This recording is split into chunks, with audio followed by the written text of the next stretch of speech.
Big TV భక్తి సమాచారం WhatsApp ఛానల్లో జాయిన్ అవ్వండి. అన్ని విశేషాలు ఎప్పటికప్పుడు తెలుసుకోండి. ఆయన మనసు కష్టపడనంత కాలం పర్వాలేదు. ఆయన కన్నుల నీరు కారిందనుకోండి, హనుమ ఆయన సంగతి చూడడం మొదలుపెట్టిన నాడు ప్రమాదాలు ఏర్పడతాయి. అందుకే హనుమ జోక్యం ఎందుకుంటుంది అంటే ధర్మం కోసం ఉంటుంది. మీకు నేను దీనికి ఒక ఉదాహరణ చూపిస్తాను. త్రేతాయుగంలో రామాయణం జరిగింది. ద్వాపర యుగంలో కురుక్షేత్ర సంగ్రామం జరిగింది. ద్వాపర యుగంలో ఒకానొకప్పుడు పాండవులందరూ కూడా అరణ్యవాసం చేశారు. ఎందుకు అరణ్యవాసం చేశారు, ఎందుకు అజ్ఞాతవాసం చేశారు, ఈ విశేషాలన్నీ మీకు తెలిసున్నవి. వాళ్ళు అరణ్యవాసం చేస్తున్న రోజులలో 6 రోజులు బదరీ క్షేత్రంలో ఉన్నారు. 6 రోజులు బదరీ క్షేత్రంలో ఉన్నప్పుడు ఒక రోజున భీమసేనుడు ద్రౌపదీదేవితో కలిసి ఆ బదరీ క్షేత్రానికి కింద హిమవత్ పర్వత ప్రాంతంలో ఒక చోట కూర్చుని ఉన్నాడు శిలావేదిక మీద. ఎక్కడ నుండో పెద్ద గాలి వేసింది. ఆ గాలికి ఒక పెద్ద తామర పువ్వు ఒకటి వచ్చి వాళ్ళ దగ్గర పడింది.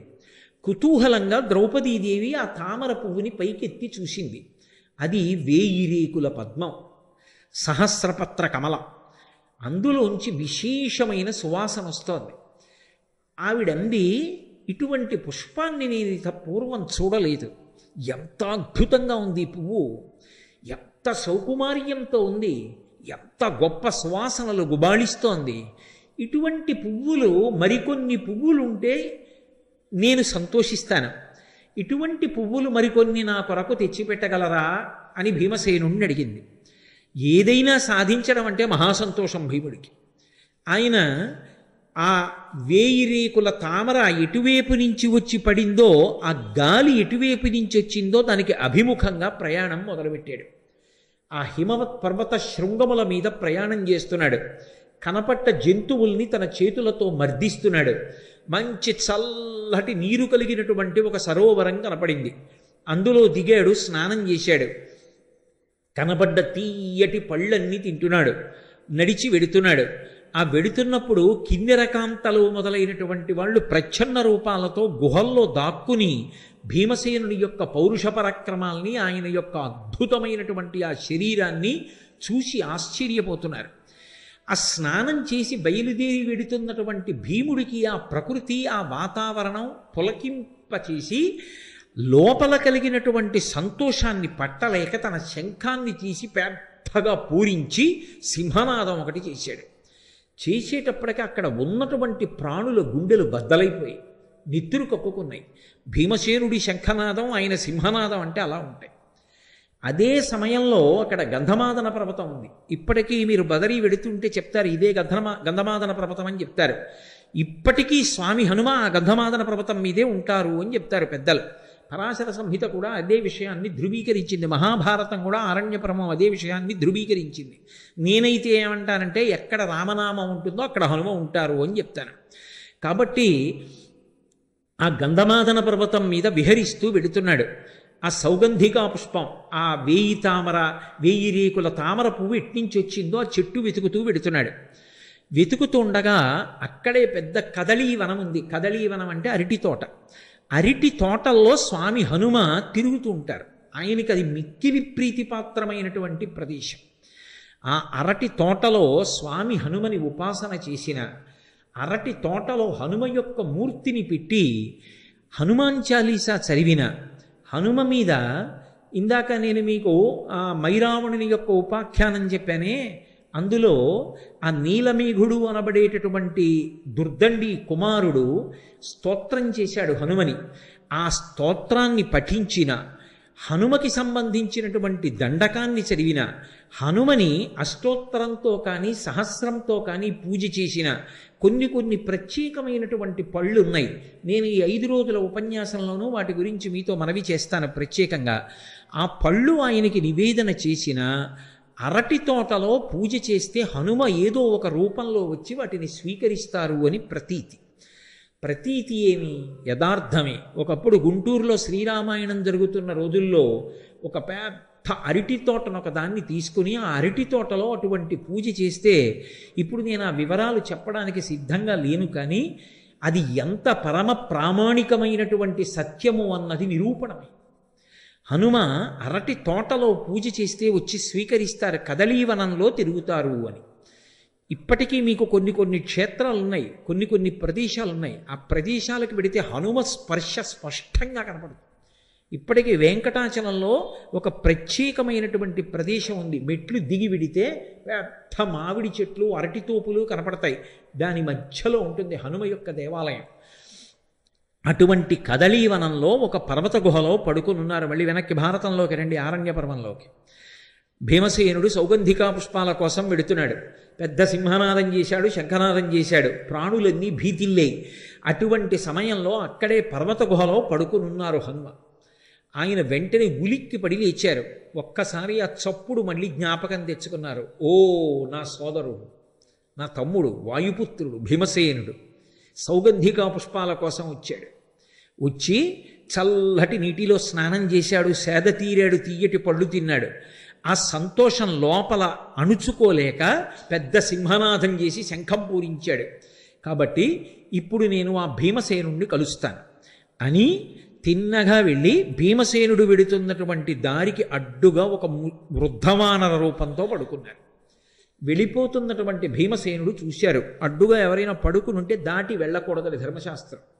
అందుకని ఆయన అన్నారు, ఓ వృద్ధవానరమా, నేను భీమసేనుణ్ణి నడిచి వెడుతున్నాను, వాయుపుత్రుణ్ణి, ధర్మరాజు సోదరుణ్ణి, ఏం అడ్డంగా పడుకుంటావు, లేచి పక్కకు పో, నిన్ను దాటడం నాకు చేత కాదు అనుకుంటున్నావేమో, నిన్నేమిటి, నిన్ను ఈ శిఖరాన్ని కూడా లంఘిస్తాను, అంత శక్తివంతుణ్ణి, మర్యాద కోసం అడిగాను, పక్కకి తప్పుకోమన్నారు.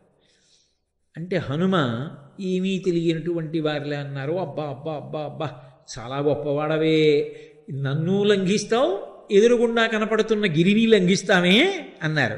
మరి ఏమనుకుంటున్నావు, ఒకప్పుడు మా అన్నగారు హనుమ 100 యోజనముల సముద్రాన్ని లంఘించి వెళ్ళారు, అలా దాటగలను అన్నారు. అంటే ఆయన ఎప్పుడు రామనామం ఏ కారణంగానైనా వినపడుతుందా అని చూస్తుంటారు.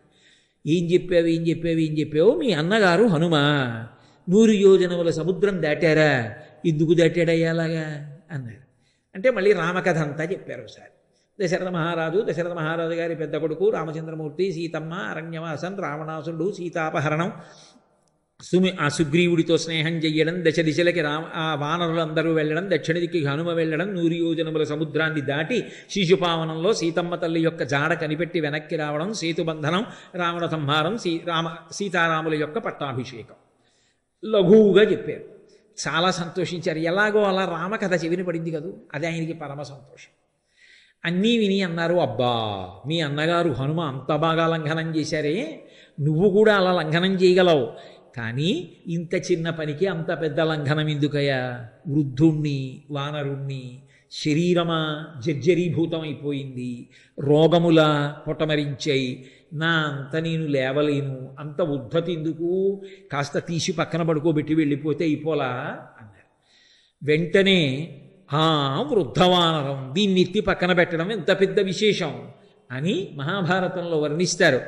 ఏపున 2 చేతులను ఇమ్మున పట్టి అమర్చి ఎత్తగా ఓపగా మొగ్గతిల్లబడి ఆయన ఘర్మజలార్ధ్రదేహుడై కాపురుషుండువోలి నిజగర్వము తక్కి ఊరుకుండే చింతాపరుడై వృకోదరుండు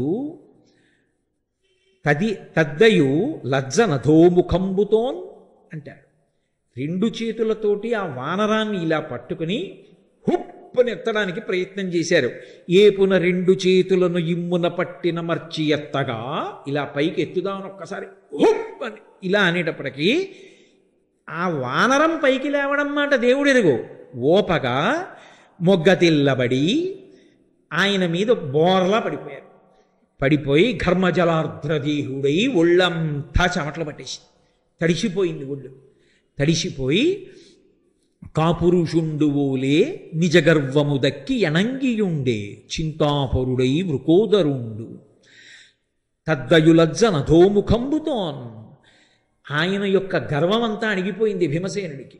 అణిగిపోయి ఏమిట్రా ఈ వానరం, దీన్ని ఎత్తలేకపోయాను సరికదా, బోర్లా పడిపోయానని సిగ్గుపడిపోయి తలదించుకుని నిలబడి, అయ్యా నువ్వెవరో మహాత్ముడవు, సామాన్యుడివి కావు, నన్ను పరీక్షించడానికి వచ్చినటువంటి మా అగ్రజులు హనుమయ, లేకపోతే మహర్షుల దేవతల నాకు యథార్థం చెప్పండి అన్నారు. అప్పుడు స్వామి హనుమ, నేను నీ అగ్రజుణ్ణయా, నేను హనుమని, నీ యొక్క శక్తిని పరిశీలనం చేద్దామని ఈ మాట అన్నాను అంటే ఎంతో సంతోషించి 2 చేతులు కైమోడ్చి నమస్కరించి, అయ్యా మీకు అన్ని విషయాలు తెలుసు, 4 యుగముల యొక్క లక్షణాలు ఎలా ఉంటాయో, 4 యుగాలలో ధర్మ సంస్థాపన ఎలా జరిగిందో ఆయా యుగ లక్షణములను చెప్పమని అడిగారు. అడిగితే సంగ్రహంగా 4 యుగాలు, 4 యుగాలలో శ్రీ మహావిష్ణువు స్వీకరించేటటువంటి అవతారాలు, వాటి యొక్క వర్ణములు, ఆ ధర్మ సంస్థాపన క్రమాన్ని మహానుభావుడైనటువంటి హనుమ ఉపదేశం చేశారు. చేసిన తరువాత భీమసేనుడు ఒక కోరిక కోరారు. అన్నగారు నాకొక్క కోరిక, ఆనాడు మీరు పరమ భయంకరమైనటువంటి రూపాన్ని చూపించారు రామరావణ సంగ్రామంలో, ఏది ఇంకొక్కసారి మీరు అటువంటి రూపాన్ని నాకు చూపించండి, దర్శనం చేస్తానన్నారు. ఎప్పుడో జరిగిన రూపం ఇప్పుడు ఎందుకు లేవయ్యా, ఊరుకో అన్నారు. కాదు కాదు చూడవలసిందే. సరే చూపిస్తాను చూడమని మేరుమందర శంఖాశౌభౌ దీప్తానలప్రభ, మేరు పర్వతం ఎలా ఉంటుందో అలా పెరిగిపోవడం మొదలుపెట్టారు.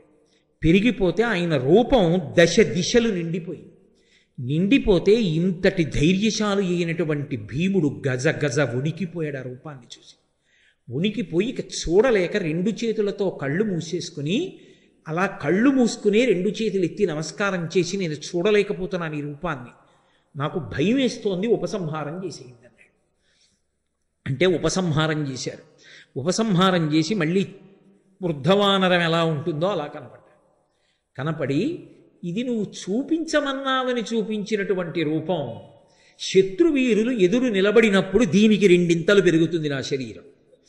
అటువంటి రూపాన్ని చూడడమే సాధ్యం కాదు. అటువంటి రూపంతో నే తొడ కొట్టినా, నా తోక విదల్చినా, నా నోరు తెరిచినా, నా 2 చేతులు పరిగలలా చాచినా, నా పాదములతో తొక్కినా, నన్ను ఎదుర్కొని నిలబడగలిగిన వాడు ఈ లోకంలో ఉండడు. ఎందుకయ్యా ఇన్ని ఇడుములు పడతారు? ఒక్క క్షణంలో హస్తినాపురానికి వెళ్ళి మీ శత్రువులైన ధార్తరాష్ట్రుల్ని పీనుగు పెంటలు చేస్తాను, మీకు పట్టాభిషేకం చేస్తానన్నారు.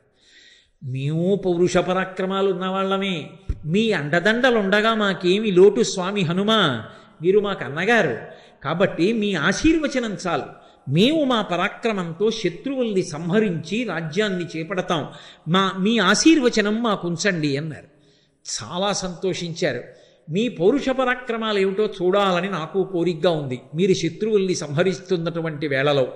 కాబట్టి కురుక్షేత్ర సంగ్రామం ప్రారంభమవుతున్నప్పుడు ఒక్కసారి నన్ను స్మరించండి, నేను మీలో ప్రధాన వీరుడైనటువంటి అర్జునుడి యొక్క రథ పతాకం మీదకి వచ్చి కూర్చుంటాను, కూర్చుని మీరు చేసేటటువంటి యుద్ధాన్నంతటినీ పరిశీలిస్తానన్నారు. For more videos like this, subscribe Big TV channel.